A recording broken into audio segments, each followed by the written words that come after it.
कभी लालू यादव का डर तो कभी भाजपा का डर, कभी जाति तो कभी धर्म के आधार पर बिहार के लोग अपना नेता चुनते हैं। दरअसल बिहार में 4 बातों को आधार बनाकर चुनाव में अपने चहेते प्रत्याशी का चयन करते हैं और उसके पक्ष में वोटिंग करते हैं। और ये 4 मुद्दों में सबसे बड़ा मुद्दा लालू यादव है। भारतीय जनता पार्टी हो या फिर उनके सहयोगी दल, उनका मानना होता है कि अगर लालू यादव या फिर उनके गठबंधन की सरकार बन गई तो फिर जंगल राज आ जाएगा। घर की महिलाएं सुरक्षित नहीं होगी, बेटियां सुरक्षित नहीं होगी, पूरी तरीके से खौफ का माहौल होगा, कानून का राज खत्म हो जाएगा।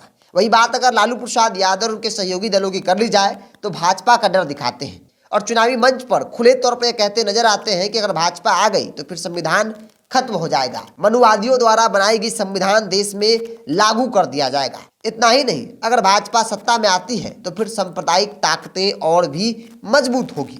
इसके अलावा 2 ऐसे मुद्दे हैं जिन मुद्दों के आधार पर बिहार की राजनीति और वोटिंग होती है। वो 2 मुद्दा है जाति और धर्म। कोई अगड़ा पिछड़ा तो कोई हिंदू मुसलमान सिख में बंटकर अपना वोटिंग करता है। ऐसा कहना है चुनावी रणनीतिकार प्रशांत किशोर का। दरअसल प्रशांत किशोर एक सभा को संबोधित करते हुए कहा कि बिहार की जनता को वोट के दिन सिर्फ 4 बातें समझ में आती हैं, जिसमें सबसे पहले जाति है, कौन किस जाति के हैं और उम्मीदवार की जाति के हैं, पार्टी की जाति के हैं और उसी अनुसार से वोटिंग किए जाते हैं। वोट गिराने से पहले वोटर यह पता करते हैं कि उनकी जाति का कौन सा नेता चुनावी मैदान में अपना किस्मत आजमा रहा है।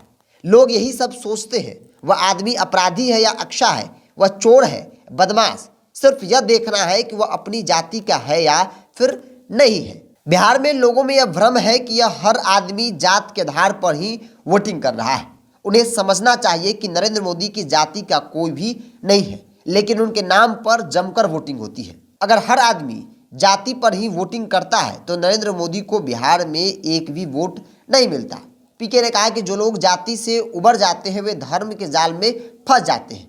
फिर हिंदू मुस्लिम को आधार बनाकर मतदान किया जाता है। कभी पुलवामा का मुद्दा होता है तो कभी पाकिस्तान पर बम गिराने की बात करके वोट बटोरा जाता है। नेता जनता को भड़काते हैं कि मुसलमान नहीं जीतना चाहिए, इसलिए हिंदू बनकर बीजेपी को वोट देगी। राज्य में बहुत सारे ऐसे लोग हैं जो जाति और धर्म की सीमा से तो बाहर निकल जाते हैं, लेकिन कभी लालू यादव तो कभी बीजेपी की खौफ उन्हें फंसा देती है और इसी आधार पर बिहार के लोग वोटिंग करते हैं। और फिर वोट के बाद जब नेताजी क्षेत्र में नहीं दिखते हैं, जब नेताजी कोई काम नहीं करते हैं तो उनमें गुस्सा हो जाता है, लेकिन वो गुस्सा ज़्यादा दिनों तक बरकरार नहीं होता है। जैसे ही चुनाव आता है फिर वही माहौल बन जाता है जो पिछले चुनाव में होता है। राजनीति को करीब से जानने वाले, राजनीति में बड़े बड़े नेताओं के लिए रणनीति तैयार करने वाले, चाहे वो नरेंद्र मोदी हो, नीतीश कुमार हो, आम आदमी पार्टी हो, ममता बनर्जी हो, ऐसे दिग्गज नेताओं के लिए रणनीति तैयार करने वाले प्रशांत किशोर इन दिनों पद यात्रा पे हैं, बिहार भ्रमण कर रहे हैं, गाँवों में जा रहे हैं, आम लोगों के बीच जा रहे हैं, उनकी समस्याओं को देख रहे हैं और उन्हें जागरूक कर रहे हैं कि आप अपने मुद्दों पर वोट कीजिए। विकास के मुद्दे पर जिस दिन वोट करना शुरू कर देंगे बिहार वाकई में बदल जाएगा।